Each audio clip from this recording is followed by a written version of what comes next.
How to activate your EastWest credit card online. So if you have an EastWest credit card, I'll teach you how you can activate it. You can go to the EastWest website, that is eastwestbanker.com. Once you are here in their homepage, at the top right corner, you'll see online banking. Now from here, you have to select EastWest Online Personal.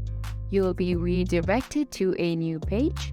Here is the login box. But if you don't have an online banking EastWest account, you have to click on Sign Me Up.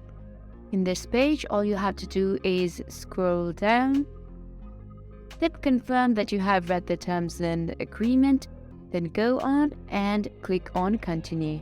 For the next process, you'll get to this page, and here you'll have to type in your card details, like your card number and your PIN. Then there will be a series of verification, and once you have completed that, you have successfully created your EastWest online banking. It says an error has occurred, but for you it should work out once you have the EastWest card and once you complete the entire process. Hope I was able to help you out. Thank you for watching.